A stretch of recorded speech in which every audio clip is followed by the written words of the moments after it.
Okay, so this video we are going to look at how to edit Google Drawings on a browser.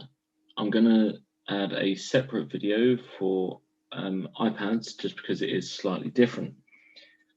Okay, so go into the classroom and then go to the classwork, and we're going to have a look at the one that says Tuesday, and it is the one that is called Google Drawings.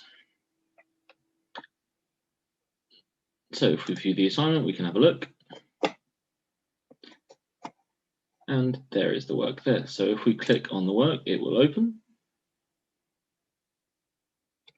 And just give it a second to load.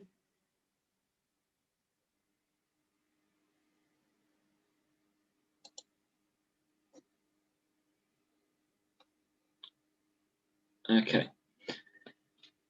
So here, it looks like an image, but it is actually a Google drawing, which is slightly different. I'll explain more in a second. So if you double click the images, you will open the drawings window. This way, you will then be able to edit and write over the images.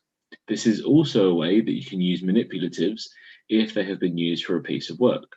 So the first question here, represent 224.1. So if you double click on that, you then get this window to open. And there have been some counters that have been created down here, so they are manipulatable. So you can move them around. So it was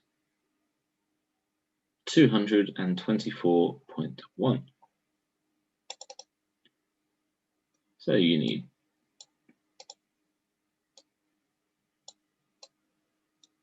two in your hundreds, two in your tens,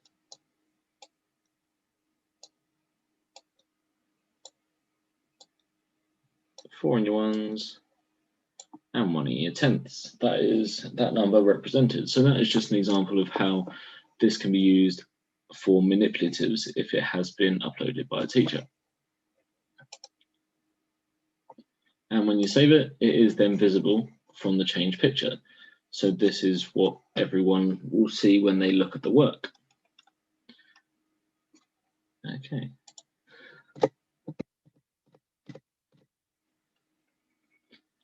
So for this one, they are just addition questions, and you can just write the answers underneath by doing like A, which will be 301, B,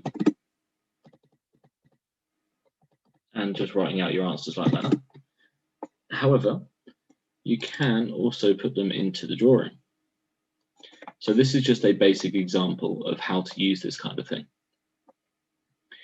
So in the boxes there, if you click on text box, then you get this little crosshair. If you click and drag to make it the size of that text box, so that first one was 295 plus 6, so that is 301. Click away, and then it's there.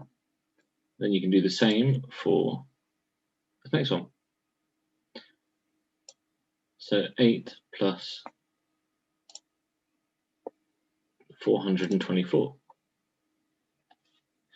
So it'll be 432. So just adding the text box onto that is really simple and makes it much easier to read the answers for where they are. So you save and close, and then it will be in that image. It can also be used for different types of questions. So like this one, or these two, sorry. Underline the word that the pronoun is referring to in the sentence below.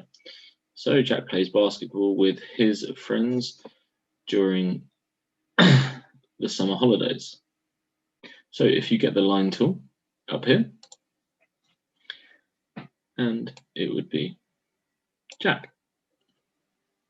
Click away from that, and it is still there.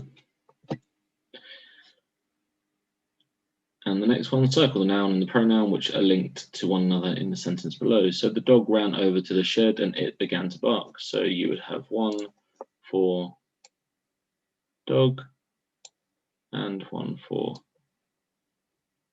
it, and save and close. And then you've got the underlined words there for you. So that is one example of how you can use Google Drawings to answer your work, also answer the questions. And you also have the option to insert Google Drawings yourself. So if you go to Insert up in this toolbar here, go to Drawing and New, then you get a blank drawing box appear.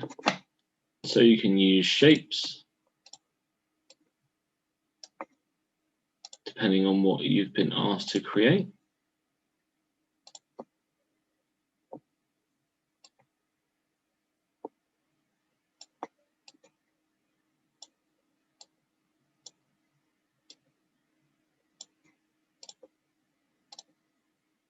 Really simple. It's very much like Paint.